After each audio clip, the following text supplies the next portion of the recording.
CM rise विद्यालयों के संचालन के संबंध में लोक शिक्षण संचालनालय मध्य प्रदेश भोपाल द्वारा 25 अगस्त 2021 को एक विज्ञापन जारी किया गया, जिसमें सीएम राइज विद्यालयों के संचालन के संबंध में एक संक्षिप्त रूपरेखा बताई गई। साथ ही सीएम राइज विद्यालयों के यूट्यूब लाइव कार्यक्रम में बताया गया कि इन विद्यालयों में भर्ती प्रक्रिया क्या रहेगी, इनमें कौन कौन से शिक्षक अपना आवेदन कर सकते हैं, इस संबंध में पृथक से रूल बुक जारी की जाएगी। तो विज्ञापन के अनुसार साथ ही सीएम राइज विद्यालयों के यूट्यूब लाइव कार्यक्रम में बताया गया कि इन स्कूलों में भर्ती प्रक्रिया कैसी रहेगी, इसमें कौन कौन से शिक्षक अपना आवेदन कर सकते हैं, इस संबंध में रूल बुक जारी की जाएगी।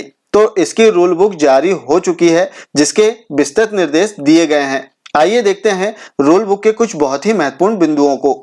इसके दूसरे बिंदु में सीएम राइज विद्यालयों के लिए आवश्यक स्टाफ के संबंध में जानकारी दी गई है। जैसे पूर्व में हमने देखा कि इन विद्यालयों में प्रशासकीय, अकादमिक एवं सह अकादमिक पदों पर चयन किया जाएगा। इसका तीसरा बिंदु बहुत ही महत्वपूर्ण है, जिसके अनुसार चयनित स्कूलों में 100% रिक्तियां मानकर कार्रवाई की जाएगी, अर्थात इन शालाओं में पूर्व से कार्यरत शिक्षक एवं स्टाफ को भी चयन प्रक्रिया के माध्यम से ही आना होगा।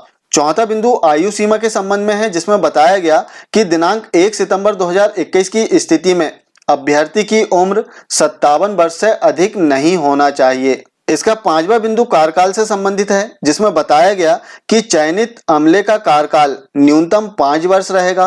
5 वर्ष उपरांत संबंधित के कार्य के मूल्यांकन के आधार पर अवधि में वृद्धि की जा सकेगी।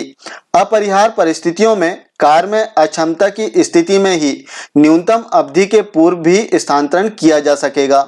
इसका छठवां बिंदु विकास खंड एवं शालाओं को चुनने के संबंध में दिया गया है एवं सातवां बिंदु आरक्षण के संबंध में बताया गया है कि सीएम राइज विद्यालयों में पदस्थापना नियमित शिक्षकों से ही की जा रही है। इन विद्यालयों में किसी प्रकार की नवीन नियुक्ति नहीं की जा रही है, इसलिए आरक्षण की आवश्यकता नहीं है।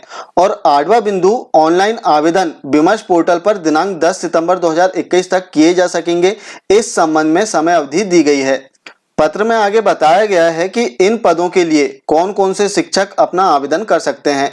जैसे बात करें उप प्रचार की, तो उप प्रचार के पद के लिए स्कूल शिक्षा अथवा जनजाति कार्य विभाग के अंतर्गत व्याख्याता अथवा वर्ष 1998 एवं 1999 में नियुक्त शिक्षाकर्मी वर्ग 1 जो कि वर्तमान में उच्च माध्यमिक शिक्षक के पद पर कार्यरत हों, वे अपना आवेदन उप प्रचार के पद के लिए कर सकते हैं। वहीं प्रधान अध्यापक माध्यमिक शाला के लिए स्कूल शिक्षा अथवा आदिम जाति कल्याण विभाग के अंतर्गत कार्यरत प्रधान अध्यापक माध्यमिक शाला ही अपना आवेदन कर पाएंगे। इसी प्रकार प्रधान अध्यापक प्राथमिक शाला के लिए जो प्राथमिक शाला के प्रधान अध्यापक हैं, वे अपना आवेदन कर सकते हैं।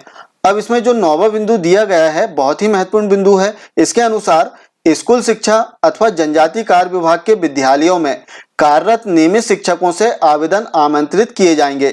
जनजाति कार्य विभाग के अभ्यर्थी को विभाग का एनओसी प्रदान करना होगा, अर्थात यदि कोई ट्राइबल के शिक्षक इसमें आवेदन करते हैं तब उन्हें विभागीय एनओसी देना अनिवार्य होगा। इसके 11वें बिंदु में पात्रता दी गई है, जिसमें बताया गया कि विगत 3 वर्षों 2017-18, 18-19 एवं 19-20 में से कम 2 वर्ष का साला/विषय का परीक्षा परिणाम दर्ज संख्या के विरुद्ध 50% से कम न हो, अर्थात इसमें शिक्षक का अपने विषय का जो परीक्षा परिणाम है वो 50% से कम नहीं होना चाहिए। पत्र में आगे परीक्षा एवं पाठ्यक्रम के संबंध में जानकारी दी गई है। इसके 12वें बिंदु के अनुसार चयन प्रक्रिया, इसमें लिखित परीक्षा 60 अंकों का प्रश्न पत्र होगा, जिसमें निम्नानुसार बिंदुओं से संबंधित प्रश्न होंगे। इसमें बिंदु दिए गए हैं और इसमें 60 अंक के प्रश्न पूछे जाएंगे। वहीं यदि शिक्षक का एमएड है तब इन्हें 5 अंक दिए जाएंगे। इसके अतिरिक्त शिक्षक के पास में यदि कोई प्रमाण पत्र है तो इसके लिए भी अलग अलग अंक निर्धारित किए गए हैं। जैसे जिला स्तरीय प्रमाण पत्र के लिए 2 अंक, राज्य स्तरीय प्रमाण पत्र के लिए 3 अंक, वहीं राष्ट्रीय स्तर के प्रमाण पत्र के लिए 5 अंक इसमें निर्धारित किए गए हैं। साथ ही इसमें बताया गया कि यदि आवेदक के पास 1 से अधिक स्तर के प्रमाण पत्र है, उस स्थिति में अधिकतम अंक वाले प्रमाण पत्र के अंक मान किए जाएंगे। 15 अगस्त 2021 तक जारी प्रमाण पत्र ही मान होंगे। इसके अगले बिंदु के अनुसार लिखित परीक्षा ऑफलाइन मोड में OMR सीट पर होगी। प्रश्न बहुविकल्प वाले होंगे। साथ ही लिखित परीक्षा में न्यूनतम 50% अंक प्राप्त करने वाले अभ्यर्थियों को ही पात्र माना जाएगा तथा उनकी मेरिट लिस्ट जारी की जाएगी। पत्र में आगे पाठ्यक्रम भी बताया गया है, जिसमें स्पष्ट रूप से बताया गया कि लिखित परीक्षा 80 अंकों का प्रश्न पत्र होगा, जिसके 3 भाग होंगे, जिसमें विषय ज्ञान 50 अंक, एप्टीट्यूड टेस्ट 10 अंक, साइकोमेट्रिक टेस्ट 10 अंक, वहीं अंग्रेजी ज्ञान 10 अंक का होगा। और यहाँ पर भी बताया गया कि लिखित परीक्षा में प्रत्येक भाग में न्यूनतम 50% अंक प्राप्त करना आवश्यक होगा।